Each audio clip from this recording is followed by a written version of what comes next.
everyone hear me? Good morning. Thanks for coming. My name is Jessica, and I'm here today to talk about a large-scale multi-tenant search use case that we implemented on top of SolrCloud and some of the automation tooling that came out from the design. Here's the agenda of the talk. First, we'll talk about the use case and some of the design details. And Shalin's talk right after will include a lot more about the SolrCloud side technical details that complements this section. Then we'll talk about some of the automation pieces that we implemented to make our lives easier. Then we'll talk about some of the measures that we put in to increase fault tolerance. So first, let's define some terms and concepts, in case someone is not familiar. But this is a core. A core is a physical Lucene index. And in case someone hasn't seen what Lucene looks like, this is what it looks like on disk.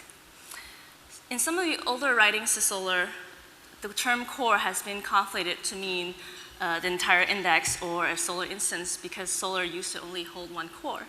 But in this talk, this just means one single on-disk Lucene index. A core lives on a node.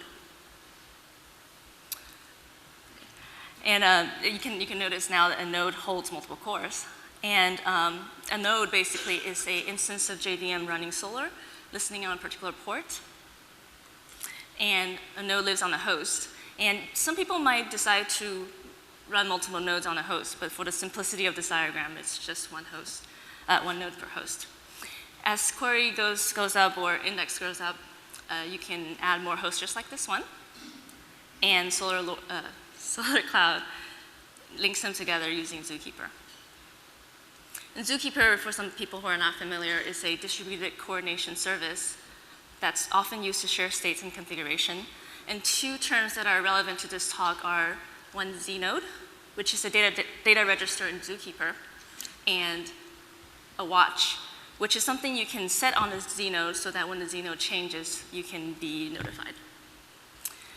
All together, this setup is called a SolrCloud cluster. So in the last slide, we talked about the physical topology of SolrCloud. Let's look at some of the conceptual terms. So a collection is a logical unit of the search index, sharing the same schema and configuration. So for example, a store can have a products collection, and the product collection schema can include fields such as product name, SKU, categories, price, etc., so that the user can search for a product from any of these fields. As the collection grows, we can divide them into shards. And a shard is basically a logical slice of the collection. And as more queries come in, you can furthermore replicate these shards into replicas. And so a replica is basically an exact copy of the shard. Briefly going back to the physical topology, each one of these replica is a core. And so these cores can be randomly scattered onto different nodes in the SolrCloud cluster, and SolrCloud links them together using Zookeeper into one distributed index. So we talked about how a collection can be divided into shards. So how does how do we determine, given a document, which shard it should go to? So prior to SolrCloud, this is often just done on the application side. And in SolrCloud, there is a concept called the document router, which basically determines what shard a particular document goes into. So by default, this is a hash-based router, which takes the document ID and hashes it into a 32-bit integer.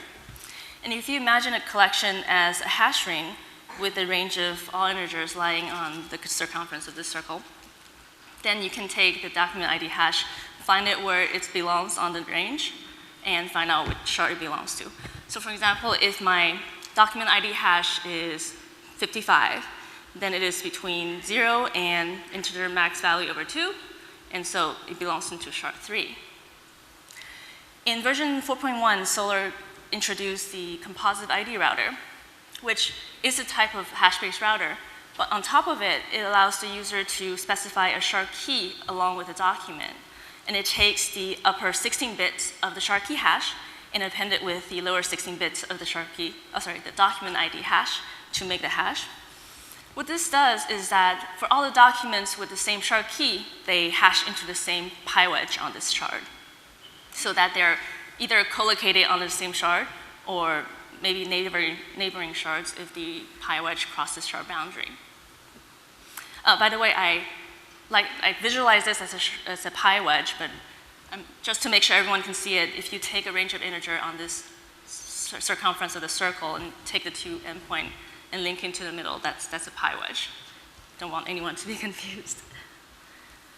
And next, Overseer is a special node in SolrCloud cluster that's elected to handle special cluster state updates and admin commands.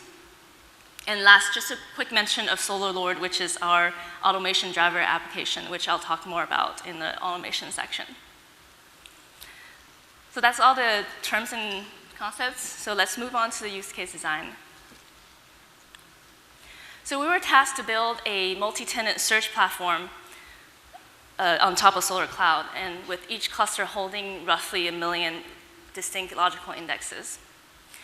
We don't know the schema ahead of time, and the tenant can change the schema at any time. And furthermore, what's more challenging is that we don't know which logical index is going to grow to which size. All we can guess is that most of them will be small, so maybe just about 1 million documents. And a few of them will be medium, so in the tens of millions maybe, and just a handful will be large, but anywhere onwards from that. So design point number 1 is to put multiple logical indexes into multiple collections. So first, let's consider the two extreme options that we have. And please let me draw your attention up to the legend first before I bring up the diagram that a square is a collection and a circle is a logical index. The first extreme is to put 1 logical index per collection and for 1 million collections.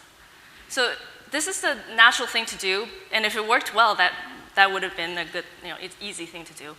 However, first of all, it's very inefficient to serve many tiny Lucene indexes, and we expect most of the indexes to be small because each core has a non-trivial overhead. And also, SolrCloud wasn't really designed to have this many collections in mind, and so we expected that the cluster state might explode and we wouldn't be able to scale well. And so the other extreme options that we have is to put all million logical indexes into 1 collections. We will use dynamic schema so that they can live together. The problem with this is that there is completely no isolation. So if an average tenant is co-located with a hot tenant, then all the performance will be impacted. Also, there will be too much overlap in the composite ID pi wedges, so that if a large tenant is causing the composite ID pi wedge to be split multiple ways, then another tenant that might be small but just overlap the pi wedge will also have to be split, and they will have to fan out their queries into multiple shards. So we take the middle road. We put roughly 1,000 logical indexes into roughly 1,000 collections. This gives us a better handle on isolation, and also we have a mitigation strategy called migrate that I will talk about a little bit later for really large tenants. So whereas 1,000 collections is more achievable in SolrCloud in its current state, 1 million just sounded way too risky for us to do. But even as it is, even with 1,000 collections, the monolithic cluster state still might not scale in terms of both Zeno size and the number of watchers. Not only would the cluster state Zeno be larger, there will be more state changes due to more collection and more nodes in the cluster. In other words, there will be more state changes, triggering more watchers, pulling a larger Zeno content. So this is definitely a bottleneck that needs to be fixed, and you'll hear a lot more about the details from Shaolin. Since we're mapping multiple logical indexes into multiple collections, we need to handle the logical index to collection mapping. At first we considered alias, but having millions of znode is still potentially scary. So we just implemented it as a simple Solr collection managed by our application supporting assign, lookup, and remove mapping. But this mapping is highly, highly cacheable because usually when after we assign a logical index, we never want to move it, except for in migrate. Design point number 2 is custom sharding. Since our tenant sizes are varied, we need to shard the collections differently and only when needed. Since most of our tenants are small, there is no need to shard most of the collections.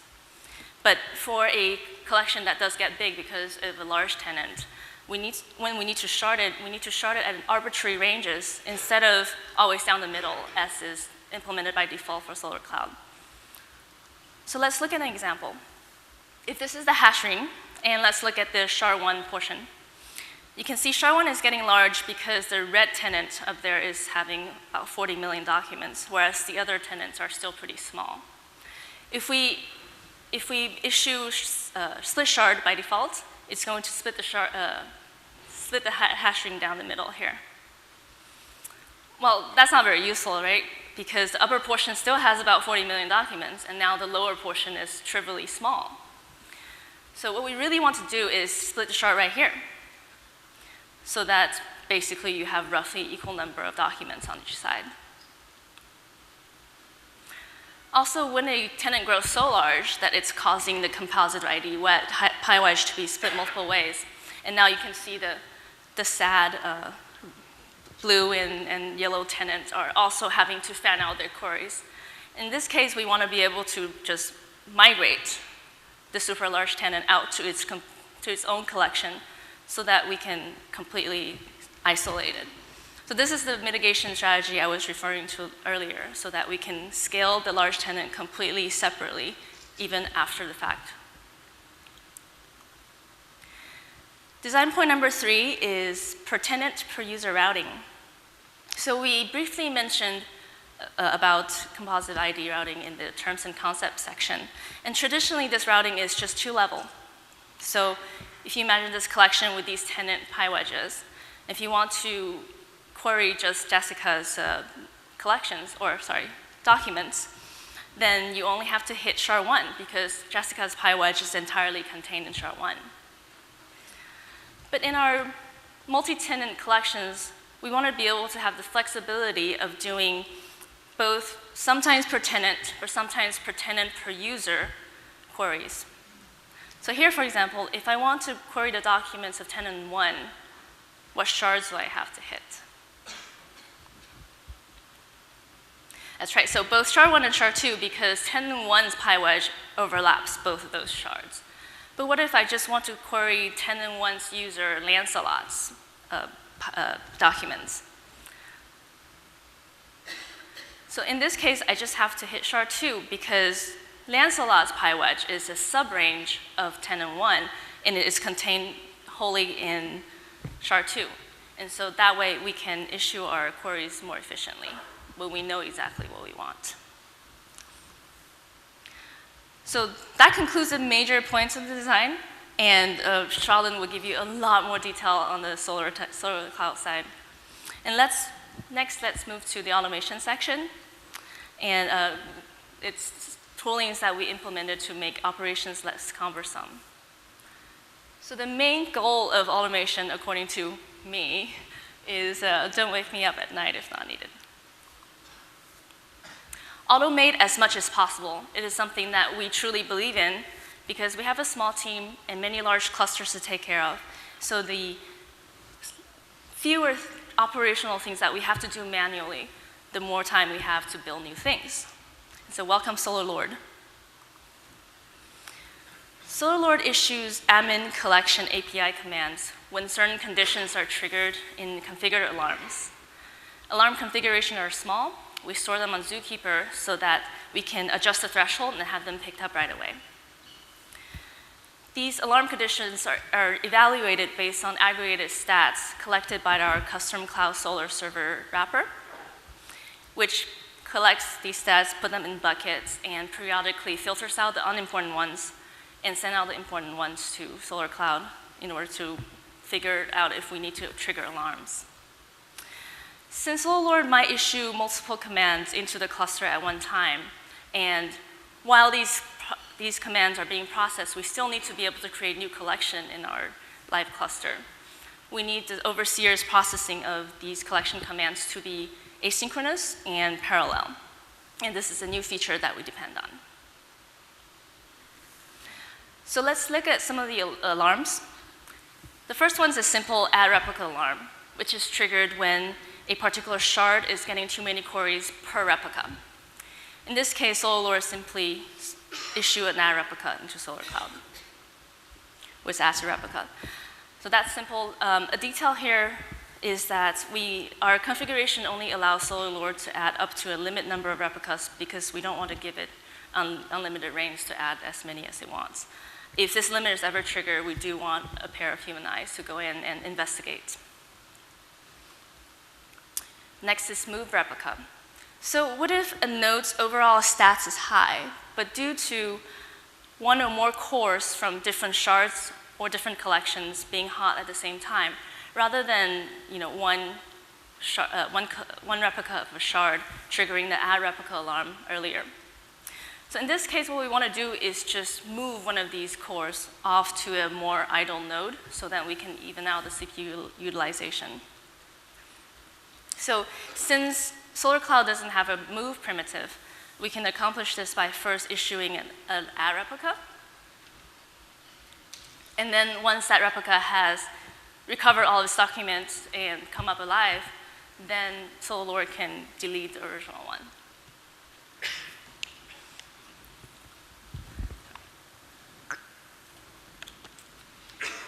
So that's the move.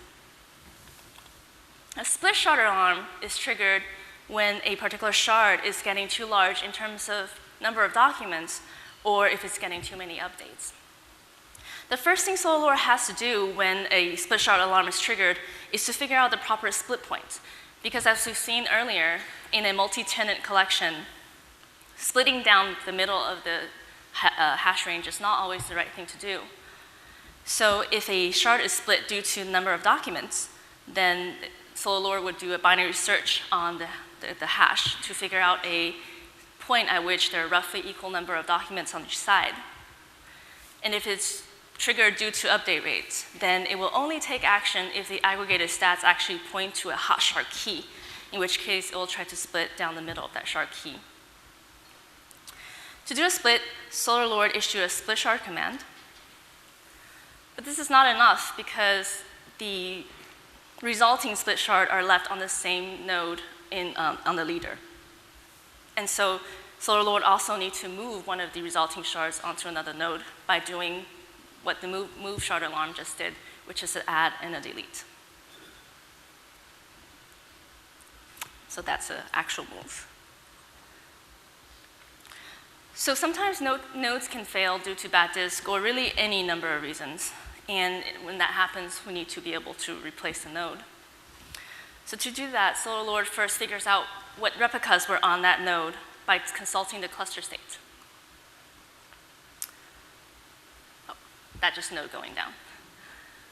And once SolrLord has figured out what replicas were there, then it calls add replicas to add them all to the replacement node. Since we always run multiple replicas to ensure availability in the cluster, these nodes can recover the replicas by talking to one of the remaining live replicas in the cluster. Once they've become live, then SolrLord can clean up the state of the bad node by issuing delete replicas. And then that's replaced. So talking about node failures is a good segue into the last section of our talk, which is the fault tolerance. Failures are a fact of life. As the number of nodes that we take care of grows, failures become an expected thing, and so we need to build fault tolerance into our design. First of all, is rack awareness. So SolrLord is aware of our data center topology, so that when it places replicas, it never places more than one replica per rack. So that if a rack goes down, or a single rack goes down, it never takes out more than one replica of any shard of any collection. So you can manage the replica placement yourself as well when issuing collection API command. So for the create action, use the create no set parameter. And for the add replica action, use the node parameter. There's also now a Jira tracking doing this on the SolrCloud level, where the administrator just has to communicate the topology into SolrCloud, and the SolrCloud will do right placement for you. So we've seen that a node can fail, a host can fail, a rack can fail. So of course, there's a possibility a whole data center can fail. So in a previous company that I used to work with, there are lots and lots of stories of just data center failures. And one of my favorite one is when a hunter accidentally shot the fiber and the data center just dropped off the map. So we need to do cross DC to make sure that we have availability. To do this, when an update comes in, our SolrJ wrapper also puts it onto a local queue. This queue is then asynchronously replicated to the remote DC and then played onto our buddy SolrCloud. So in this model, the update doesn't have to do a cross DC write. And also, if the remote DC is down, the update can keep going because the update would just stay on the queue until the other side comes back up. So essentially, our buddy cluster is our hot spare. When the primary data center goes down, we can route our traffic to the buddy. And similarly, when an update comes in, the update will be placed onto a remote, well, DC2 local queue. So this queue would try to replicate the update back to DC1, but obviously, while DC1 is down, it can't do that. So it will stay on DC2 queue until DC1 comes back up, and then the update can be replicated back and replayed onto the primary SolrCloud. A detail here is that the replication flow might cause out-of-order updates, and we need to make sure that out-of-order updates does not result in inconsistencies between the cluster. And we take you this picture. Sorry, I actually saw this. We make use of the new feature of dock-based version constraints processor factory to make sure that SolrCloud can be configured to take our external version and discard older updates. There's also now a Jira tracking doing cross-DC replication in SolrCloud, and it will be really great to have out of the box. In addition to the within SolrCloud replication and the cross-DC replication, we still do periodic backup in case of user error. Our backup application takes periodic snapshot of all the cores in the cluster, figures out the segment files that it didn't have from a previous snapshot, and only download those. It is also smart about throttling the download bandwidth so it doesn't overwhelm the data center network. Also, it has a one-button restore to restore a single snapshot to either the same cluster or a completely different cluster with cluster state rewrite to map different cores into different nodes. But this is just a tool that we have in our back pocket for whatever reason we need. Lastly, I want to talk about a curious case of inconsistency that we found in our load test. And it's a pretty fun story when, because of the heavy load test, all the chattering between the Solr nodes was triggering our kernel synflood protection, so that all the requests on the Solr port start being throttled, but the requests on the Zookeeper port remain fine. So this is problematic because in the update flow, when the leader tries to forward the update to the follower, that failed. And so then the leader enqueues it in memory request recovery to remind the followers to recover later. However, when that fired, that also failed. And so at this point, the leader gives up because the leader thinks, well, if I couldn't talk to the follower for so long, it must mean the follower is down. So when the follower comes back up, we'll just request recovery and they'll get the update.